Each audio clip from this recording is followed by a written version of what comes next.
अच्छा, इसमें मैं अपने यूथ को सिर्फ एक पैगाम देना चाहता हूँ। मैंने सीएसएस का अटैम्प्ट दिया था 2015 में और मेरी 37 मार्क्स थी। 40 पे पास होता है, ऐसे मेरी 37 मार्क्स थी।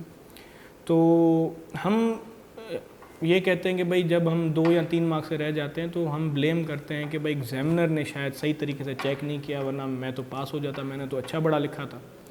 हमेशा ये सोचें कि उसने अगर 2 मार्क्स कम दिए हैं तो कहीं ना कहीं आप में कुछ ना कुछ कमी है। आपको वो परफेक्ट देखना चाहता है, इस वजह से आपको जो है वो उसने 2 मार्क्स कम दिए हैं, 4 मार्क्स कम दिए हैं, 5 मार्क्स कम दिए हैं। आप कोशिश करें इम्प्रूव करने की, देखें कि कहाँ पर लेक्यूनाज रह जाते हैं जहाँ पर आपने उसको टच नहीं किया।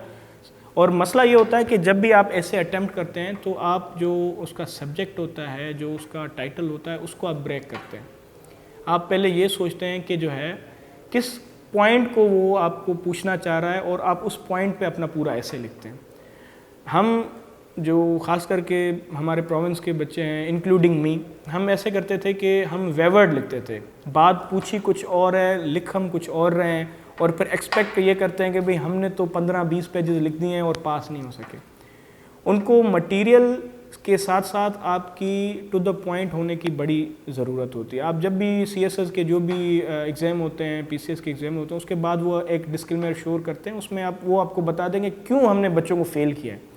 उसको अगर पढ़ेंगे आप तो आपको अंदाज़ा होगा कि वो चाह ये रहे थे कि भाई बच्चा सिर्फ इस पॉइंट पे स्टक रहे और अपनी पूरा ऐसे इस पे लिखे, जब उसने सारे पॉइंट्स को लिख के आखिर में सिर्फ उस पॉइंट को टच किया होता है, तो डेफिनेटली वो फेल करता है। और दूसरा ये है कि सीएसएस और पीसीएस का मैं तो सिर्फ एक ही जो है वो मंत्रा समझता हूँ पास करने का, वो होता है परसिस्टेंस।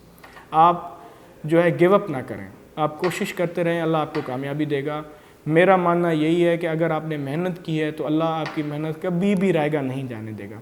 कहीं ना कहीं जहाँ पर आपके लिए बेहतरी होगी इंशाल्लाह अल्लाह आपको वहाँ पर फिट कर देगा। उसमें जो है वो पहला तो मैंने जिक्र कर लिया, टू द पॉइंट ना होना। जो पूछा जाए उसका ही जवाब देना है, ज़्यादा नहीं देना। जो पूछा जा रहा है उसका सिर्फ उतना ही जवाब देना है। दूसरा, हम क्या करते हैं कि मटेरियल जो है वो बना बनाया लेते हैं।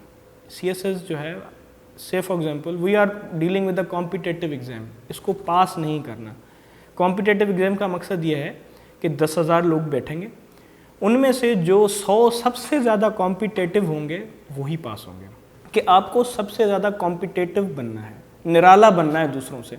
लिखते तो वही हैं, 10,000 में से 8,000 तो लड़के ऐसे होंगे जो तैयारी करके बैठे होंगे सीएसएस के या पीसीएस के एग्ज़ाम में।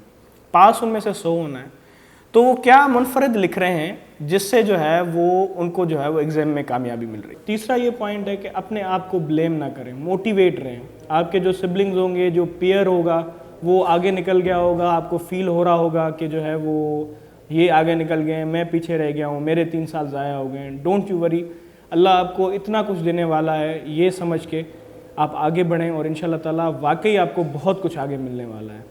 तो मैं अपने यूथ को यही कहता हूँ कि जो है वो डिसहार्ट ना हो और मेहनत करते रहें और जुस्तजू करते रहें। इल्म की दौलत के अलावा कोई और दौलत नहीं है जो आपको इस मर्तबे तक पहुँचा दे। तो बेस्ट ऑफ लक और डोंट गेट डिसहार्टेड।